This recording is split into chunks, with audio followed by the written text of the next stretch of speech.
Breaking news, সকালে স্মৃতিসৌধে স্বাধীনতা দিবসের শ্রদ্ধা নিবেদন শেষে পে স্কেল নিয়ে কি বললেন তারেক রহমান।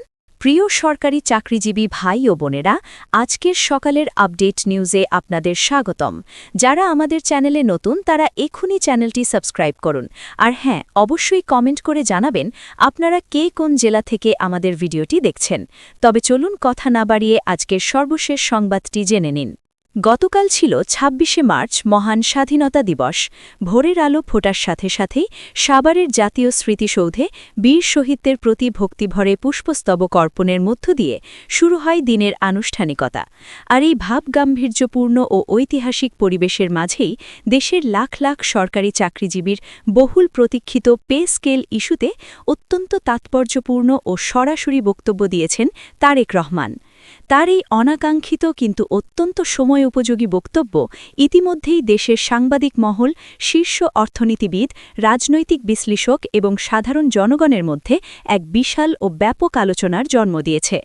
তারেক রহমানের আজকের এই বক্তব্যের মূল প্রতিপাদ্য বিষয় ছিল বর্তমান বৈশ্বিক ও অভ্যন্তরীণ প্রেক্ষাপটে দেশের টালমাটাল অর্থনৈতিক অবস্থা এবং সরকারি ও বেসরকারি খাতের সাধারণ কর্মচারীদের চরম মানবেতর জীবনযাত্রার মান। স্মৃতিসৌধ প্রাঙ্গণে উপস্থিত প্রিন্ট ও ইলেকট্রনিক মিডিয়ার অগণিত সাংবাদিকদের প্রশ্নের জবাবে তিনি অত্যন্ত স্পষ্ট করে বলেন, বর্তমান সময় সরকারি ও বেসরকারি খাতের কর্মচারীরা যে ভয়াবহ আর্থিক চাপের মধ্যে দিয়ে দিনাতিপাত করছেন তা আর কোনোভাবেই উপেক্ষা করার মতো বিষয় নয়। বাজারের প্রতিটি নিত্য প্রয়োজনীয় জিনিসের লাগামহীন দাম এবং জীবনযাত্রার ব্যয়ের সাথে বর্তমান বেতনের যে আকাশপাতাল ব্যবধান তা বিবেচনায় এনে অনীতিবিলম্বে একটি বাস্তবসম্মত ও সময় উপযোগী পে স্কেল নির্ধারণ করা এখন অপরিহার্য হয়ে পড়েছে। তিনি তার দীর্ঘ বক্তব্যে আরও বিস্তারিতভাবে উল্লেখ করেন, এটি শুধুমাত্র রুটিন মাফিক কোনো বেতন বৃদ্ধির বিষয় নয়। জীবনযাত্রার অস্বাভাবিক ব্যয়, লাগাম ছাড়া মূল্যস্ফীতি এবং দেশের ভবিষ্যৎ অর্থনৈতিক স্থিতিশীলতা, এই সব বিষয়কে অত্যন্ত গভীরভাবে মাথায় রেখে একটি সুপরিকল্পিত ও সমন্বিত বেতন কাঠামো তৈরি করতে হবে। সাধারণ কর্মচারীরা যাতে মাস শেষে অন্তত তাদের পরিবারের মৌলিক চাহিদাগুলো কোনো ধরনের ঋণ বা দুর্নীতি ছাড়া মেটাতে পারে, সেই বিষয়টি রাষ্ট্রকে নিশ্চিত করতে হবে। তার এই মন্তব্য মুহূর্তের মধ্যেই দেশের প্রতিটি কোণায় এবং সমাজ জুড়ে এক বিশাল আলোচনার জন্ম তোলে। রাজধানী ঢাকার সচিবালয় থেকে শুরু করে দেশের প্রত্যন্ত অঞ্চলের ইউনিয়ন পরিষদ পর্যায়ের সরকারি দপ্তরগুলোতেও সাধারণ কর্মচারীরা উচ্ছ্বাস প্রকাশ করেছেন। তবে এই উচ্ছ্বাসের পাশাপাশি অনেকের মনে মিশ্র প্রতিক্রিয়াও প্রকাশিত হয়েছে। কারো কারো কাছে এটি একটি বিশাল আশার বার্তা হিসেবে আবির্ভূত হয়েছে, আবার কারো কারো কাছে এটি দেশের বর্তমান ভগ্ন অর্থনীতির জন্য এক বিশাল চ্যালেঞ্জের ইঙ্গিত বলে মনে হচ্ছে। দেশের লাখ লাখ সরকারি চাকরিজীবীদের মধ্যে এখন কেবল একটি প্রশ্নই বারবার ঘুরপাক খাচ্ছে, কবে নাগাদ এই বহুল কাঙ্ক্ষিত পে স্কেল চূড়ান্তভাবে বাস্তবায়ন হবে? অর্থ মন্ত্রণালয় বা জনপ্রশাসন মন্ত্রণালয় ইতিমধ্যেই কি নতুন পে স্কেলের চূড়ান্ত খসড়া তৈরি হয়েছে? আর যদি সত্যি সত্যি খসড়া তৈরি হয়ে থাকে, তবে তা কখন চূড়ান্ত গ্যাজেট আকারে সরকারিভাবে প্রকাশিত হবে? এই সব হাজারো প্রশ্ন এখন জাতীয় আলোচনার একেবারে কেন্দ্রবিন্দুতে পরিণত হয়েছে।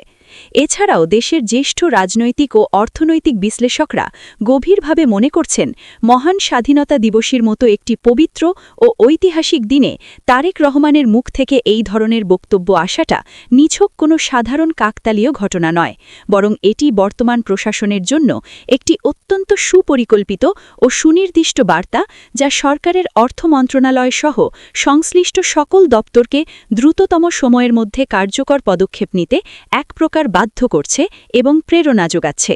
একই সঙ্গে দীর্ঘ এক দশকেরও বেশি সময় ধরে বেতন কাঠামোর পরিবর্তনের অপেক্ষায় থাকা ক্লান্ত ও হতাশ কর্মচারীদের জন্য আজকের এই বক্তব্য তারেক রহমানের পক্ষ থেকে এক নতুন আশার সঞ্চার করেছে। দেশের শীর্ষস্থানীয় অর্থনীতিবিদ ও বিশেষজ্ঞরা আরও জোরালো যুক্তি দেখাচ্ছেন যে বেতন স্কেল বা বেতন কাঠামো পরিবর্তন শুধু কর্মচারীদের বেতন বৃদ্ধির কোনো একক বিষয় নয়, এটি একটি দেশের সামগ্রিক সামষ্টিক অর্থনৈতিক ব্যবস্থার সঙ্গে অত্যন্ত গভীরভাবে ওতপ্রোতভাবে জড়িত। রাষ্ট্রীয় কোষাগার থেকে লাখ লাখ কর্মচারীর বেতন একসাথে বৃদ্ধি পেলে এর যে কোনো ধরনের পরিবর্তন সরাসরি দেশের বাজার ব্যবস্থা, মূল্যস্ফীতি এবং সাধারণ খেটে খাওয়া মানুষের দৈনন্দিন জীবনযাত্রার ওপরও একটা বিশাল প্রভাব ফেলতে পারে। তাই বেতন বাড়ানোর পাশাপাশি বাজার নিয়ন্ত্রণের দিকেও সরকারকে কঠোর নজরদারি রাখতে হবে বলে তারা সতর্ক করে দিয়েছেন। রাজনৈতিক পর্যবেক্ষকরা এবং সুশীল সমাজের প্রতিনিধিরা মনে করছেন তারেক রহমানের আজকের এই বক্তব্য বর্তমান এবং ভবিষ্যৎ নীতি নির্ধারণের ক্ষেত্রে একটি অত্যন্ত সুস্পষ্ট ইঙ্গিত বহন করছে। এটি একটি দেশের সম্ভাব্য বড় ধরনের অর্থনৈতিক সংস্কার ও প্রজাতন্ত্রের কর্মচারীদের জীবনমান উন্নয়নের একটি শক্তিশালী পূর্বাভাসও বটে। বর্তমান দেশের অস্থির রাজনৈতিক প্রেক্ষাপটে এই বক্তব্যের গুরুত্ব সম্পূর্ণ অপরিসীম।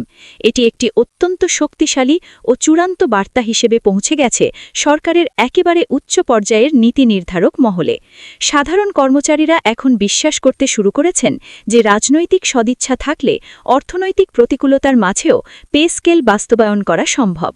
গণমাধ্যমে পাওয়া সর্বশেষ তথ্য ও ভিডিও ফুটেজ অনুযায়ী স্বাধীনতা দিবসের আনুষ্ঠানিকতা শেষে তারেক রহমান ব্যক্তিগতভাবে যখন সাংবাদিকদের সঙ্গে খোলামেলা কথা বলছিলেন, তখন তিনি অত্যন্ত গুরুত্বের সাথে উল্লেখ করেন, পে স্কেল নিয়ে চূড়ান্ত সিদ্ধান্ত নেওয়া হলে তা দেশের সকল স্তরের সরকারি কর্মচারীর জন্য সমানভাবে এবং বৈষম্যহীনভাবে কার্যকর হবে। নিম্নপদস্থ কর্মচারী থেকে শুরু করে উচ্চপদস্থ কর্মকর্তা পর্যন্ত সবাই যেন তাদের পদমর্যাদা অনুযায়ী ন্যায্য সুবিধা পান, সেই বিষয়টি নিশ্চিত করা হবে। এ বিষয়ে তিনি আরও যোগ করেন, এটি কেবল সরকারি কর্মচারীদের ব্যক্তিগত জীবনমান উন্নয়নের জন্যই নয়, বরং দেশের অর্থনীতির সামগ্রিক ভারসাম্য রক্ষার জন্য এবং প্রশাসনে কাজের গতিশীলতা ফিরিয়ে আনার জন্য অত্যন্ত জরুরি একটি পদক্ষেপ। এদিকে তারেক রহমানের এই বক্তব্য প্রচার হওয়ার সাথে সাথেই সাধারণ মানুষ ও চাকরিজীবীরা ফেসবুক, টুইটার সহ বিভিন্ন সামাজিক যোগাযোগ মাধ্যমে এক বিশাল আলোচনার জন্ম তুলেছেন।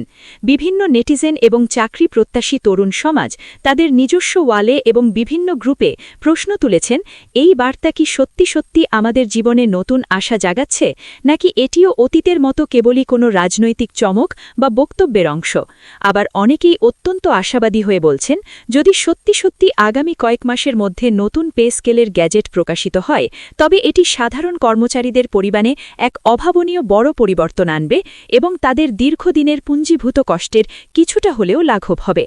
সব মিলিয়ে মহান স্বাধীনতা দিবসের সকালে স্মৃতিসৌধের মতো একটি তাৎপর্যপূর্ণ স্থানে দেওয়া এই বক্তব্য ইতিমধ্যে গোটা দেশে একটি অত্যন্ত বড় ধরনের রাজনৈতিক ও অর্থনৈতিক আলোচনার জন্ম দিয়েছে। চায়ের দোকান থেকে শুরু করে কর্পোরেট অফিস, সর্বত্রই এখন পে স্কেল নিয়ে চুলচেরা বিশ্লেষণ চলছে। দেশের আপামর জনগণ এবং সরকারি চাকরিজীবীরা এখন অত্যন্ত আধীর আগ্রহে অপেক্ষায় আছেন পে স্কেল নিয়ে আসলে আগামী দিনগুলোতে সরকার কী পদক্ষেপ নিতে যাচ্ছে।